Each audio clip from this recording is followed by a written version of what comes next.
Pemanfaatan Trademap dan strategi pemasaran untuk ekspor global pada eksportir kerajinan tangan.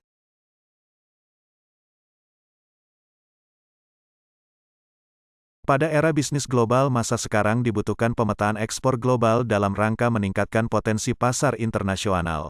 Trademap adalah salah satu sumber data dan alat analisis yang dikelola oleh International Trade Center, ITC, sebuah lembaga yang berfokus pada perdagangan internasional yang merupakan badan gabungan dari World Trade Organization, WTO, dan Perserikatan Bangsa-Bangsa, UN. Trademap menyediakan informasi tentang perdagangan internasional, statistik ekspor dan impor, serta data perdagangan global yang berkaitan dengan berbagai negara dan produk. Data dari situs Trademap sangat mudah diperoleh maupun digunakan oleh eksportir karena data disajikan dalam bentuk tabel, map dan grafik berdasarkan jenis produk, kelompok produk, negara pengimpor dan negara pengekspor. Menurut data Trademap pada tahun 2022, Indonesia hanya berkontribusi 2% dari dunia pengimpor produk keranjang eceng gondok, dengan nilai mencapai 32,222 US dollar dibandingkan dengan impor dunia yang mencapai 282,668 US dollar di tahun yang sama. Data tersebut menunjukkan bahwa pasar untuk Indonesia dapat ekspor produk tersebut masih sangat berpeluang untuk dengan jenis keranjang anyaman berbahan eceng gondok yang sedang dijalankan oleh ekspor pemula Hyakins untuk dapat sukses di pasar internasional. Dalam penetapan negara tujuan ekspor yang berpotensi, Hyakins berminat melakukan ekspor ke negara Norwegia, Amerika Serikat dan Finlandia.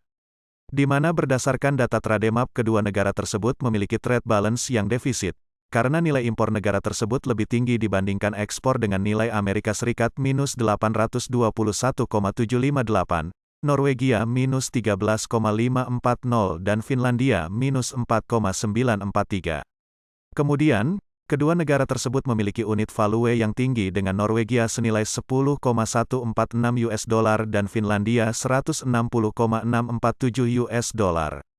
Terakhir, kedua negara tersebut menetapkan 0% tarif masuk, yang berarti dapat sangat menguntungkan bagi Hyakintah untuk memasarkan produk tersebut ke negara tujuan dengan tarif tang minim akan berpeluang semakin untung.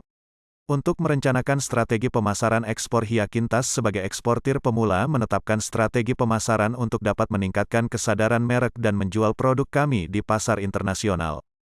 Pertama, kami mengoptimalkan website bisnis milik Hisins, dengan memiliki website yang menggunakan bahasa internasional yaitu bahasa Inggris dan mudah diakses oleh negara tersebut.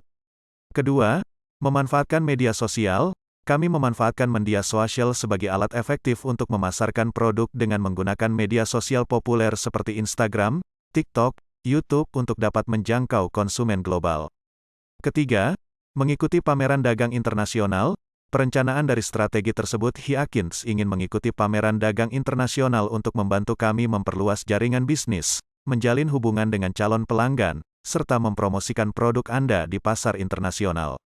Dari pembahasan yang telah disampaikan tadi, dapat kita simpulkan bahwa tidak ada hal yang sulit lagi dalam melakukan riset pasar, karena dunia semakin maju dengan adanya teknologi digital dapat memanfaatkan website Trademap untuk mempermudah ekspor global mapping para eksportir pemula. Lalu, Trademap menyediakan informasi secara mudah tentang perdagangan internasional, statistik ekspor dan impor, serta data perdagangan global yang berkaitan dengan berbagai negara dan produk dengan dalam bentuk tabel, map dan grafik.